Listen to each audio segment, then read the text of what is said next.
na minha cabeça. Você tá. E estamos aqui hoje novamente com a Carla. Se você ainda não viu o vídeo com ela, vai aparecer em algum lugar dessa tela para você acessar. Assistam.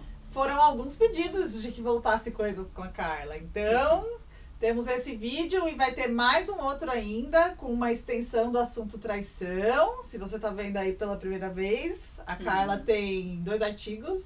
Artigo que fala mesmo, né? 2 textos. O artigo ele é menor, né? Científicos. Então eu tenho uma conclusão de curso da graduação, que é o TCC, que eles chamam de TCC, e a monografia, que é um estudo mais individual, né? Que eu fiz da pós. Então os dois são aí com a temática, tem a temática traição como meio de campo. Sim. E hoje, especificamente, ela vai falar sobre o processo de psicoterapia junguiana. E se você puder também falar da diferença do processo de análise também, né? Mas vamos começar pelo da psicoterapia. Bem, a ideia desse quadro especificamente vai ter uma playlist aí que eu vou conversar com alguns psicólogos sobre o processo deles, a linha deles de terapia. Então, para você que está pensando em fazer terapia, é uma boa dar uma olhada para escolher a linha de terapia que você quer. Ou se você está numa linha e não está tão se encontrando, pode ser uma luz aí para você encontrar seu caminho na terapia. Então, por favor, diga. É isso aí, muito linha bom. junguiana. Muito bom. Bom, antes de começar a falar, né, da psicologia, da psicoterapia junguiana, é muito legal dizer que tem muita procura, né? As pessoas realmente agora começam, não sei se por via dos transtornos, né, que estão acontecendo bastante, que são as doenças do século, né, depressão e ansiedade, mas de fato tem aumentado bastante, sim, né, a procura da pessoa por se conhecer. E também diminuído bastante aqueles mitos que existem em relação a fazer terapia, que terapia é para louco e tudo mais, né? Então, quando vem esse tipo de questão, a gente já desmistifica no primeiro atendimento para a pessoa se sentir à vontade, né? No espaço em que ela mesma procura. Bom, o que eu posso dizer da psicoterapia junguiana, né?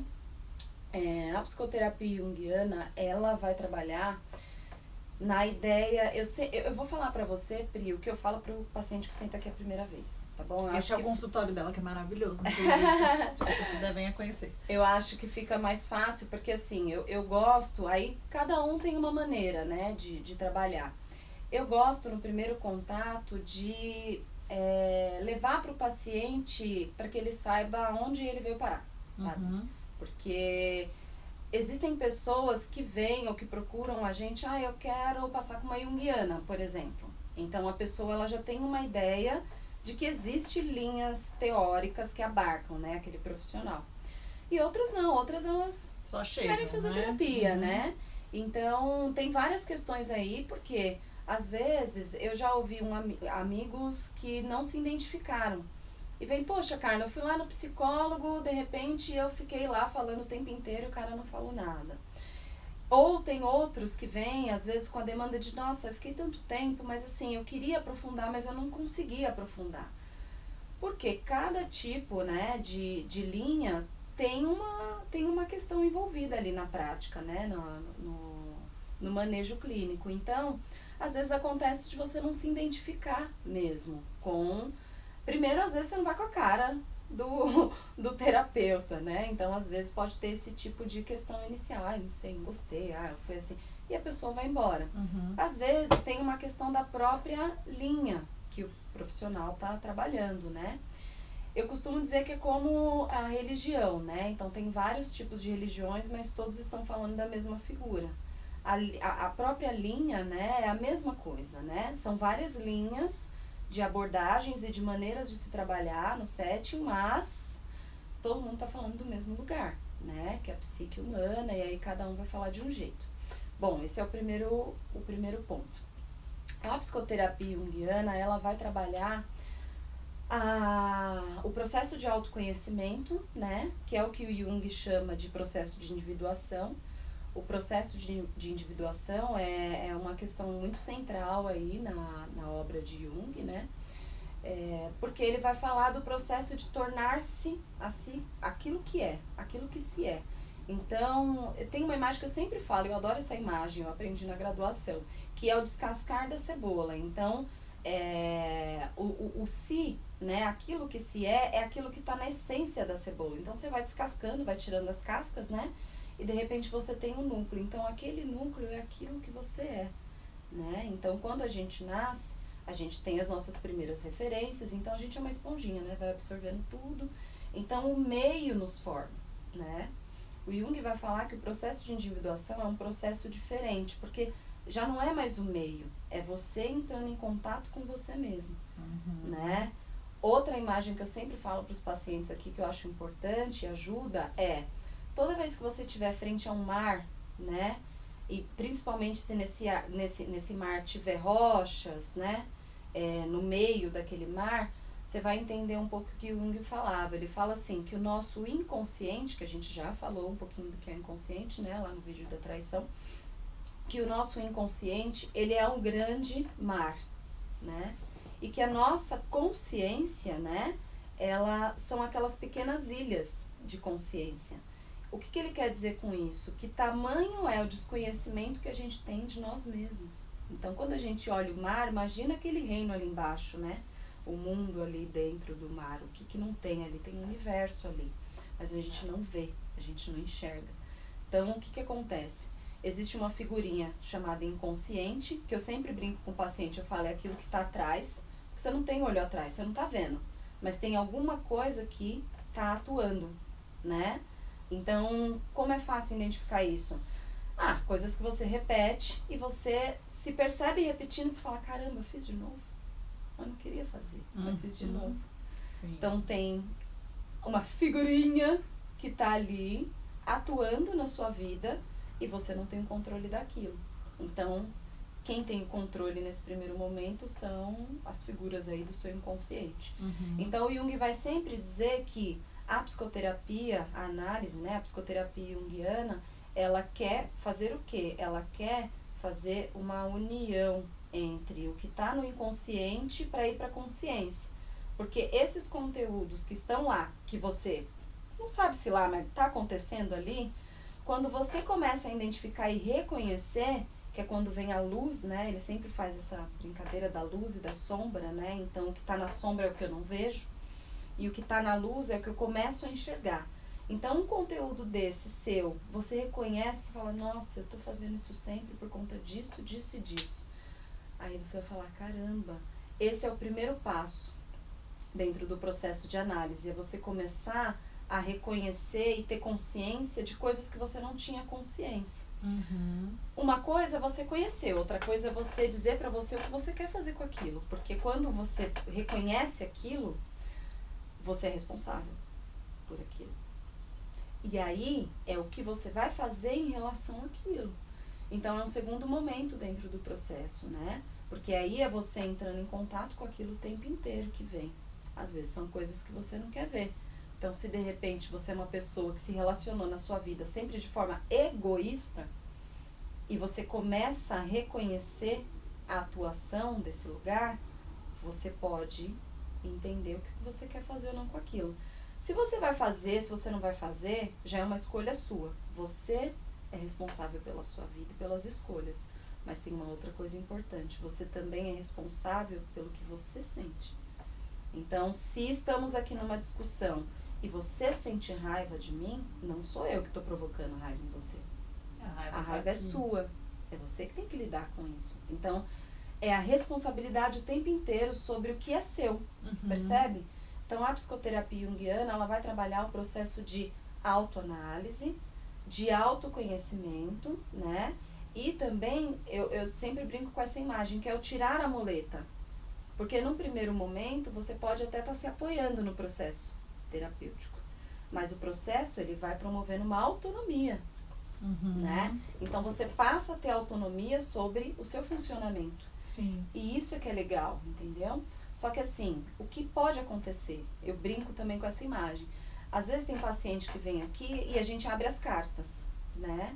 Do processo de vida, das coisas que provavelmente aquele paciente vai ter que enfrentar. E às vezes a pessoa pula fora. Sim. Porque a pessoa, ela pode escolher, certo? Eu quero enfrentar isso? Eu quero ou não quero? Eu não quero. Se eu não quero, tá tudo bem. Mas se eu quero, eu tenho a figura do psicólogo, do analista, como uma figura que pode colaborar para esse seu processo. Ou seja, você não está sozinho. E eu sempre brinco, né? Vou até pegar aqui que eu sempre faço isso pro paciente, né? Eu falo assim, olha, eu tô aqui para te ajudar a construir a ponte. Mas a travessia, você vai fazer sozinho. Né? E aí tem esse quadro aí que tem essa coisa da travessia. Porque é exatamente isso. Ou seja, gente, a terapia, processo de psicoterapia, de análise, não salva ninguém. A medicação não salva ninguém. Cada um salva si. Então, a gente tem redes de apoio. Né? Então, a psicoterapia é uma, psicoterapia holística é outra, tratamento medicamentoso é outra, yoga, pilates é outra, percebe? Alimentação é outra. Então, é uma rede de apoio. Sim. Ou seja, só a psicoterapia não faz milagre. Então, às vezes, a pessoa ela vem com essa projeção de que pronto, eu tô aqui, os meus problemas estão resolvidos. Engano, porque assim, gente, é importante, tudo isso é muito importante, porque a gente sempre trabalha pro outro a vida inteira, né? E aí a gente sempre paga o outro, né? Mas a gente não se paga, que é a gente guardar o nosso próprio dinheiro. A gente sempre ajuda o outro, mas a gente não se ajuda, né? A gente trabalha pro outro, mas a gente não trabalha pra gente. Porque o processo de autoconhecimento, ele vai exigir de você trabalho. É um trampo, Muito trabalho. E aí você tá afim de fazer? Só que assim, quais são os benefícios, né? Que é importante falar. Todo mundo é capaz de passar pelos processos, né, importantes da sua vida sem fazer terapia. Eu costumo dizer que a questão é o time disso. Porque você pode ficar 10 anos circulando num tema que você vai sacar depois que aquilo esgotou de uma tal forma que você, por uma outra vez, você fala, chega disso, eu cansei. O processo de análise, o processo de psicoterapia, ele pode colaborar pro time disso. Porque você está abrindo as cartas, você está mexendo com aquilo, você está trabalhando, você está enfrentando, você está... Percebe? Então, às vezes, uma coisa que você demoraria 10 anos para ter um insight e dar uma guinada, se eu posso dizer assim, na sua vida, de repente, com um processo de psicoterapia e com uma rede, né, você pode conseguir, né? Então, isso que é legal. E agora fala um pouquinho das ferramentas, né, que são usadas na psicoterapia junguiana especificamente, que é essa coisa, algumas coisas que estão vindo na minha cabeça, né, que é esse acesso ao inconsciente, que você até explicou um pouco no vídeo da traição, né, que o Freud via, se eu não me engano você explicou lá, o Freud via como lixo, né, e o Jung vê como riqueza, né, a nossa riqueza vem do inconsciente. Isso. Então, a psicoterapia junguiana vai trabalhar isso como vindo para a consciência, as questões que estão ali no inconsciente, que isso é uma riqueza, né? O que está na hora de vir, né? E isso da análise dos sonhos, que faz parte da psicoterapia junguiana, da arte, das mandalas, do negócio da terra lá, enfim, são várias as metodologias que tem, mas que para acessar esse inconsciente vasto, são usadas essas ferramentas que são mais abstratas, né? Eu acho que o que ajuda a responder aí, Pri, é o seguinte. Primeiro, eu acho que é importante dizer que o Jung, eu sempre brinco com isso, porque eu falo, o Jung foi estudar o que ninguém na época quis estudar. Então ele foi lá, ele fez os estudos alquímicos, ele foi ver, né, a astrologia, ele foi lá nos índios, ele foi, percebe? Cultura africana. Então, assim, o Jung... Tocou na espiritualidade, que é muito sutil, aí, né? A linha entre... Começou aí, porque a mãe do Jung era médium, né? A mãe do Jung era médium e o pai era pastor. Né? Então, o Jung já começou. Né? O primeiro da obra dele, ele tá estudando a prima dele que tinha... que era médium. Então, ele estudava os fenômenos, ele ia nas reuniões mediúnicas, e o primeiro estudo de Jung, né, tá no volume 1 da obra, ele está estudando a própria prima dele. Então, assim, ele foi olhar, e a gente tá falando aqui de uma época, né, onde o Freud estava entrando com os estudos psicológicos mais em relação à sexualidade. Falar de sexo naquela época era uma coisa absurda também, então teve-se isso. E para além disso, Jung ia além, né, porque Jung ele ia estudar mesmo, ele ia lá ver as seitas, os rituais, participava. Então, a psicoterapia junguiana, ela tem todo esse aporte, né? Porque a diferença de Jung para Freud os dois estudam, os dois têm a ver com a psicologia profunda, porque os dois reconhecem o inconsciente. A diferença é que para Freud existe o inconsciente só, que é o pessoal. Para Jung existe dois inconscientes, é o pessoal e o coletivo, que abarca tudo. Então, por isso que para ele era importante pesquisar, porque tudo está em todos, né? Então, com essa riqueza do inconsciente coletivo, a gente tem um know-how infinito de possibilidades e de instrumentos para trabalhar com aquele paciente, percebe? Então, assim, eu trabalho com um pouco das técnicas de integração psicofísica, né? Porque eu tenho a calatonia, que você bem sabe, eu amo a calatonia, é uma técnica expressiva, de relaxamento, né? Profundo, de toques sutis. Isso, de relaxamento profundo, toques sutis, e é uma terapia não verbal. Então, quer dizer, existem vários recursos, né? Agora, o principal, assim, não dá para ter um processo de psicoterapia. Uma das suas técnicas, né? Que você tem outras também. Sim, mas dentro da psicoterapia junguiana não dá para se ter. Você não está num processo de psicoterapia e de análise se não tiver o olhar sobre os sonhos, né? Então, o que é mais importante dentro do processo de psicoterapia junguiana é a análise dos sonhos, né? Por quê? Porque os sonhos têm a ver com todos esses inconscientes aí. E são símbolos, né? Então, você sonha com água o tempo inteiro, né? Aí a gente pode falar água e a gente pode pensar em variáveis para essa água. Só que eu não estou interessada nas variáveis coletivas para a água. Eu estou interessada em saber como é que esse símbolo age na sua vida. Sei lá, você já teve uma experiência ruim e se afogou quando era criança? Então a água para você, ela tem um significado diferente para mim.